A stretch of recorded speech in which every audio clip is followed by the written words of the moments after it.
Olá, segundo ano AFD, segundo BFD, disciplina de OTP, Organização do Trabalho Pedagógico. No vídeo anterior, eu comecei a falar com você sobre os níveis de planejamento e fiz uma revisão no sentido de situar-lhes sobre onde fica o PPP, onde fica o referencial curricular, a BNCC e o PTD, o plano de aula. Então a intenção foi dar um parecer geral. Olha, para fazer tal documento eu preciso olhar para tal documento. Para trabalhar na sala de aula eu preciso fazer tal e tal coisa. Passando essa etapa, né, agora que você já sabe o que preciso para fazer, onde você vai buscar as informações para fazer o teu plano de trabalho docente, eu elaborei uma pequena apostila para vocês hoje, de 3 páginas, que eu enviei lá no Classroom, intitulada Apostila Aula 11, Níveis do Planejamento, Plano de Trabalho Docente, parte 2. Então essa apostila eu fiz para comentar um pouquinho sobre os elementos que fazem parte de um PTD. Nós sabemos que o PTD ele não tem um formato engessado. Você não vai levar o mesmo PTD para todas as escolas que você for, achando que vai ser a mesma coisa, porque depende muito do que a instituição solicita. Vai ter uma instituição que vai te dar um quadrado impresso para você preencher, vai ter uma que vai te dar outras informações, muda um pouquinho aqui, um pouquinho ali as nomenclaturas, do particular para o estadual já muda, de uma instituição estadual para outra modifica também, dependendo da equipe diretiva, dependendo da equipe pedagógica, enfim. Cada escola tem um padrão específico, ou não tem padrão, deixa livre para o professor, como no nosso caso na instituição que eu trabalho, não tem um padrão de PTD. Você pode fazer de acordo com o seu modelo sem se preocupar, desde que atenda o mínimo necessário. É isso que eu quero falar com vocês sobre esses elementos mínimos que precisam estar presentes na construção, na estrutura de um plano de trabalho docente.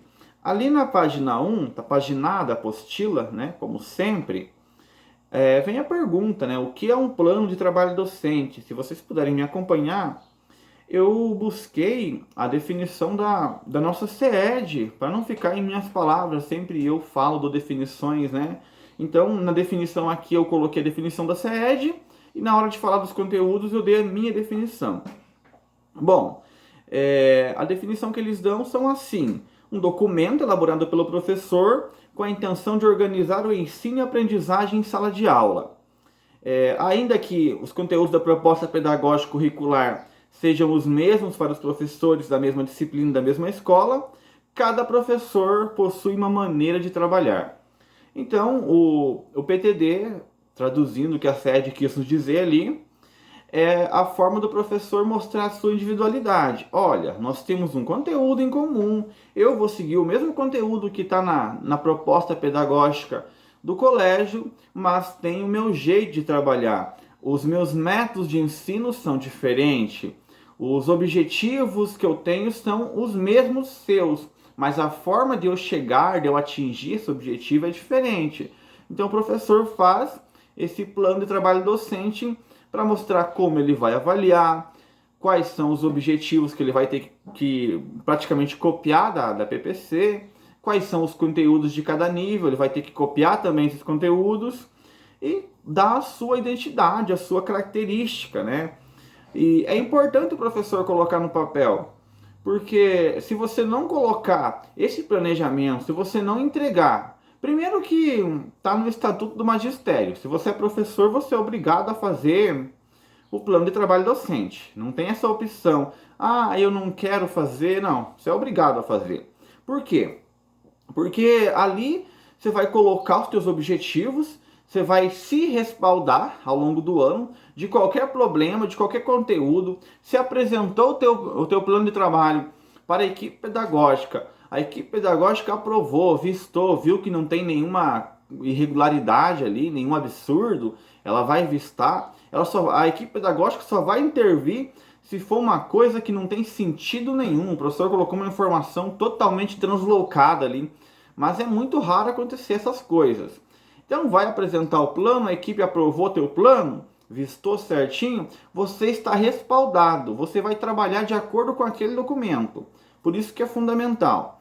O aluno vai te questionar, professor, por que você fez tal coisa? Por que trabalhou tal conteúdo? Exemplo, eu tenho uma disciplina que ela trabalha alguns autores que as pessoas não gostam tanto, né?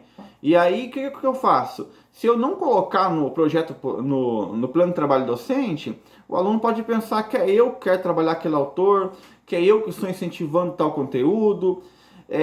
Relações de gênero, por exemplo. O aluno pode pensar assim, nossa, o professor só fala nisso. Aí quando eu mostro o plano de trabalho docente, ele vê, não é o professor Helder que está falando isso. Simplesmente ele está copiando o que diz os documentos, o que diz a PPC da escola e seguindo à risca o que exige toda essa estrutura que está por trás do professor. Então, o plano de trabalho docente é a maneira de você atender as demandas externas que vêm para a escola, atender a documentação, as exigências, as expectativas de aprendizagem de cada aluno, de cada ciclo, e mostrar o teu lado, como você pretende atingir essas expectativas. Ali você coloca os teus instrumentos avaliativos, você coloca a forma os recursos que você vai utilizar. Por exemplo, em um local que não pode usar celular, está no regimento da escola que não pode usar celular. Se você colocar no teu plano de aula, você vai poder utilizar o celular através do seu método didático, mesmo o regimento da escola proibindo. Então são esse tipo de questões. Quando você coloca e explica por que vai fazer tal atividade, você trabalha o ano inteiro tranquilo, sabendo que tudo que você está fazendo na sala, o pedagogo também sabe o que você está fazendo. Não vai ter nenhuma surpresa. A pior coisa que existe para um pedagogo, e eu falo como pedagogo, que eu já fui também, já trabalhei como pedagogo, o professor fazer alguma coisa sem comunicar, alguma coisa que foge da normalidade sem comunicar. Aí vem o pai reunir com você, viu, meu filho teve tal coisa. O que aconteceu que ele teve tal coisa? E você, pedagogo, não sabe o que falar para o pai, porque o professor já não está mais na escola, ele dá aula em 4, 5 escolas, está lá do outro lado da cidade. Você tem que ficar ligando para ele, ó, veio o pai da fulana reclamar de você que você fez isso e aquilo. Então, quando você faz o plano de trabalho docente, você expressa os seus objetivos, como você vai fazer, e o pedagogo vai lá, pega esse plano, consegue atender um familiar que vem questionar. Não, pai, ele trabalhou a questão tal, que está relacionada ao conteúdo tal, que faz parte dos objetivos tal, embasado pelo documento tal. Pronto, resolveu o problema. Então, é uma segurança para o professor, é uma segurança para o aluno, que sabe que vai poder acompanhar seu professor, vai acompanhar, será que o professor está dando essa aula mesmo? Será que eu estou sendo... Será que ele está seguindo o que tem que ser feito? É uma segurança para todo mundo. Se nós queremos uma educação certa, uma educação correta, não tem por que evitar de fazer esses documentos, evitar de apresentar as coisas como elas são. Bom, até aí vocês já cansaram de ouvir, já tinham ouvido várias vezes esse mesmo tema. Vamos então falar um pouquinho sobre os elementos que compõem a estrutura do PTD. Aqui também eu peguei da CED, a CED que dá essa definição. O que o PTD tem que ter? Naquele corpo ali que fica à margem esquerda de uma página, o que tem que ter? Identificação, os conteúdos que fazem parte, a justificativa e os objetivos dos conteúdos, encaminhamento metodológico ou metodologia, recursos didáticos, avaliação, critérios, instrumentos e referências. É isso que tem que ter o nosso plano de trabalho docente. Eu fiz uma explicação do que é cada item. Se você já conhece, você pode passar direto. Mas se você não conhece, eu vou explicar para você. Normalmente o que dá mais confusão é diferenciar os conteúdos estruturantes, básicos e específicos. Eu espero que ao final desse ou de outro vídeo, não sei se eu faço em dois, você seja capaz de explicar isso. Tá, identificação. Você não vai entregar um plano lá que não dá para a pessoa entender. Viu, de quem que é esse plano aqui que está na minha mesa? Eu não sei, não dá para entender. O que é identificação? São as informações mínimas. Qual que é a primeira informação que tem que ter num plano de trabalho? O nome da instituição, isso é evidente. O nome e os dados da instituição. colégio estadual, escola não sei o que, tem que estar identificado. Quando alguém pegar a tua folha, na hora, se o teu plano vai lá para a CED, por exemplo, tem um processo de reclassificação e vão mandar o teu plano lá para o NRE. A pessoa não vê qual instituição que é. Ah, não, esse plano aqui é do Júlio Chimansky. Então já fica claro, né? Eu estou falando em plano de trabalho docente, não plano de aula, tá? Já fica claro a instituição que o cidadão pertence, se é estadual ou se é municipal. O cabeçalho tem que ser claro nesse ponto. Isso é a identificação. Além do nome da instituição, qual nível de ensino você está trabalhando? É para o ensino fundamental? É para o ensino médio? Qual série, ano? É o segundo ano? É o terceiro ano? Isso tudo faz parte. Então vamos lá. Colégio estadual, tal. Plano de trabalho docente. Professor, professora fulano de tal. Disciplina ou componente curricular, história, geografia. Hoje nós usamos componente curricular. Eu já comentei com você sobre isso. Aí você vai colocar série, ano e etapa. Para quem esse plano de aula é destinado, o recorde de tempo. Eu estou fazendo um plano de aula para o primeiro trimestre, para o primeiro bimestre, porque eu trabalho em regime bimestral, para o primeiro semestre, para o segundo. Qual que é a faixa que eu estou atendendo aqui? Isso é identificar das informações mínimas. Você precisa colocar no mínimo o nome do colégio, o seu nome, o componente curricular ou disciplina que você está lecionando, o trimestre que você está trabalhando, a turma e o nível de ensino que você irá mencionar. Tranquilo? Ficou de boa essa parte da estrutura, da identificação? Conteúdos. Conteúdos, existe uma definição anterior à BNCC, uma definição tripla ali, né? Que são conteúdos estruturantes, básicos e específicos. Eu fiz um textão gigante para explicar para vocês o que são esses conteúdos estruturantes. Cada disciplina que ela se constitui enquanto tal, que ela vai da ciência até ser uma disciplina, ela tem em si algo de importante, senão não iria virar uma disciplina. Para matemática virar uma disciplina escolar, provavelmente acharam nela que ela contém elementos essenciais para a formação do ser humano. O que são conteúdos estruturantes? Conteúdos estruturantes, a rigor, são aqueles conteúdos gerais, genéricos, que identificam o objeto de estudo de uma disciplina. Então não são conteúdos específicos. Eles apenas mencionam o aspecto geral dos objetivos da disciplina. Eu vou dar o exemplo aqui na disciplina que eu trabalho, História, que fica mais fácil para poder dar o exemplo, né? Não lembro de decor todos os conteúdos de todas as disciplinas, então eu vou ficar em História. Os conteúdos estruturantes de História. A História, ela é uma disciplina que estuda a vida humana na Terra, né? Então, estuda as relações entre os seres humanos. Conteúdos estruturantes são as relações de trabalho, de poder e de cultura. Vocês percebem que esses termos, relações de trabalho, relações de poder e relações de cultura, eles são termos vagos? Se você chegar e falar para alguém assim, eu vou estudar as relações de poder, de trabalho e cultura. O que a pessoa vai perguntar para você? Você vai estudar essas relações onde? Em que lugar? Em qual recorte de tempo? Em que época você vai estudar? Porque você pode estudar lá na China antiga, 4.000 anos atrás. Você pode estudar no Brasil atual, no governo Bolsonaro. Você pode estudar na União Soviética de Stalin.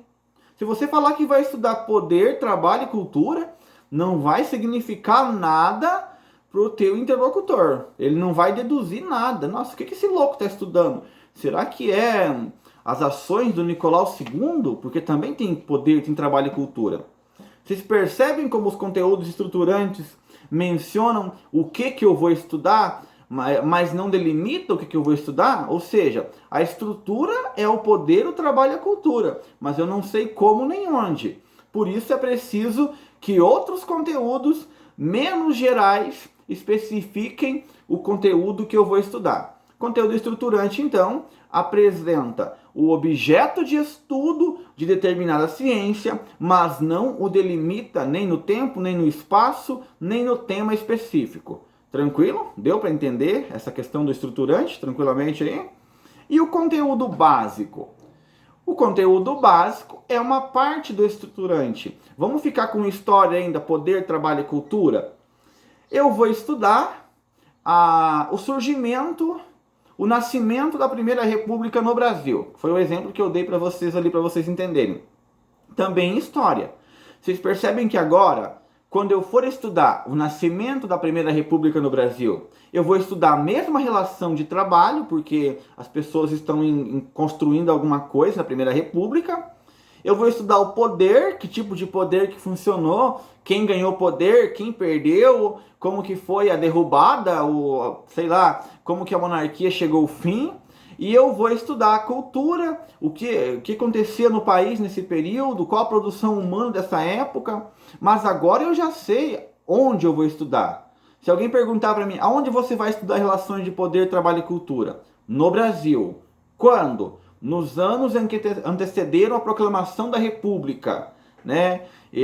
Qual que é o tema específico? A República. Eu quero estudar as questões que estão ligadas à República. Então, o básico, ele delimita espacialmente, temporalmente e tematicamente o conteúdo estruturante, certo? Espacialmente, temporalmente e tematicamente. Dá para você utilizar essas definições em todas as disciplinas, né? Se um assunto da química fala é estruturante, no básico vai ter um tema específico que vai falar sobre isso.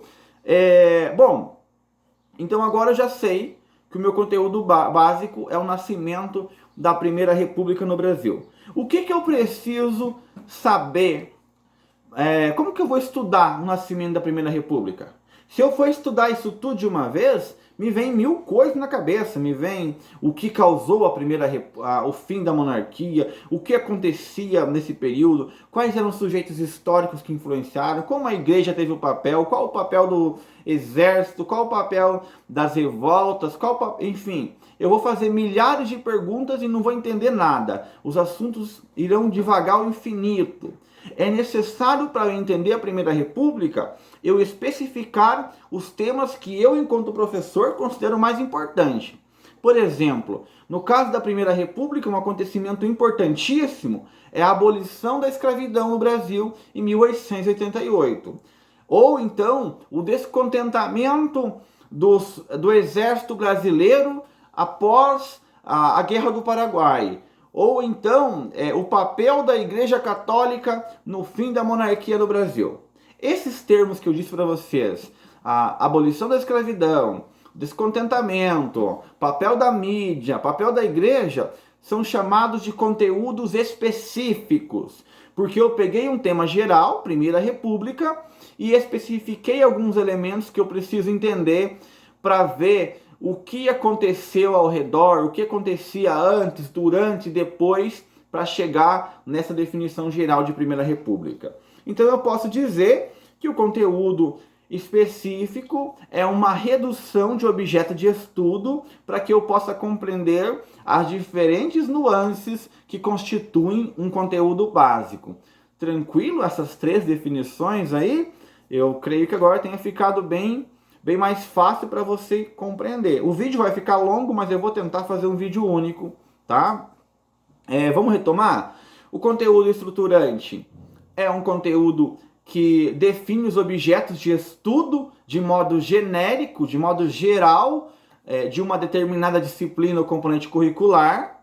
O conteúdo básico delimita espaço-tempo ou a unidade temática a que se refere, né, o objeto de conhecimento, e o conteúdo específico ele desdobra o assunto básico em vários eixos para poder estudar o tema separadamente. Eu preciso apenas deixar para vocês um apêndice aqui, que como referencial curricular nós tivemos algumas mudanças de nomes. Eu já falei que o termo disciplina passa a se chamar componente curricular. Como estamos em transição, vamos usar tanto disciplina como componente curricular. Conteúdo básico, se você for lá no referencial do Paraná, vai estar identificado como unidade temática. E o conteúdo específico vai estar identificado como objetos de conhecimento. São a mesma coisa, apenas que a BNCC e o referencial trouxeram nomenclaturas diferentes, né? Mudam o nome e pensa que fazem uma revolução. Eles sempre fazem isso, esses idiotas. Tá. Deu para entender esses três conteúdos? Avancemos. Justificativa é o que você pretende atingir com o conteúdo.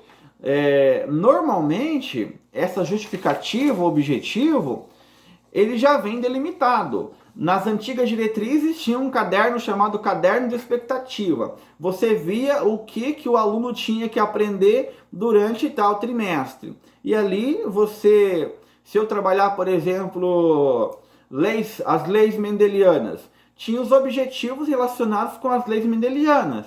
Proporcionar ao aluno um entendimento acerca da transmissão genética, compreender como se dão a relação alelos dominantes e alelos recessivos, enfim, vai estar todos os elementos ali explicando.